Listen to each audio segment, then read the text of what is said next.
Diabetes diabetes ପାଇଁ medicine ନୁହେଁ ଆପଣଙ୍କ ପେଟ ଦାୟୀ। ସୁଗାର ଖାଉନାହାନ୍ତି ଅଥଚ ସୁଗାର ବଢ଼ିଯାଉଛି। ସତ୍ୟତା କ'ଣ ଡାଇବେଟିସ୍ର ଡକ୍ଟରମାନେ କହୁନାହାନ୍ତି। ମେଡ଼ିସିନ ଖାଉଛନ୍ତି କିନ୍ତୁ ସୁଗାର କଣ୍ଟ୍ରୋଲ ହେଉନାହିଁ। ଆସନ୍ତୁ ଜାଣିବା କିଛି ଟିପ୍ସ, ତାକୁ ଅନୁକରଣ କଲେ ଆମେ ଡାଇଜେସନ୍ କ୍ରିୟା ସକ୍ରିୟ ହୋଇପାରିବ, ଆମ ସୁଗାରକୁ କଣ୍ଟ୍ରୋଲ କରିପାରିବା। ଭୁଲ ଡାଇଜେସନ୍ ବଢ଼ୁଥିବା ସୁଗାର ସହିତ ସମାନ। ଆମେ କମ୍ ପରିମାଣରେ ଖାଇବା, କାର୍ବୋହାଇଡ୍ରେଟ୍, ଫ୍ୟାଟ୍, ପ୍ରୋଟିନ୍, ଫାଇବର ସମ ପରିମାଣରେ ଖାଇଲେ ତାହା ଡାଇଜେସନ୍ ହୋଇଥାଏ ଏବଂ ସୁଗାରକୁ ସ୍ପାଇକ୍ କରିବାକୁ ଦିଏ ନାହିଁ ବା ଟାଇପ୍ 2 ଡାଇବେଟିସ୍କୁ କଣ୍ଟ୍ରୋଲ କରେ।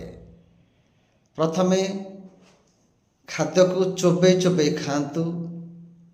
ଖାଇବାର ଅଧଘଣ୍ଟା ପରେ ପାଣି ପିଅନ୍ତୁ। ଲଞ୍ଚର 1 ଘଣ୍ଟା ପୂର୍ବରୁ କିଛି ସାଲାଡ଼ ଖାଆନ୍ତୁ। ସାଲାଡ଼ ସହିତ କିଛି ଦହି ଆଡ଼୍ କରନ୍ତୁ।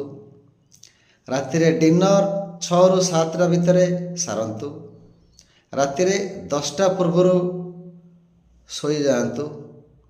ସକାଳେ ଜଲ୍ଦି ଉଠନ୍ତୁ ଏବଂ ଏକ୍ସରସାଇଜ୍ କରନ୍ତୁ, ଯାହା ସୁଗାରକୁ ସ୍ପାଇକ୍ କରିବାକୁ ଦେବ ନାହିଁ, ତାହା କଣ୍ଟ୍ରୋଲ କରିବ। Thank you.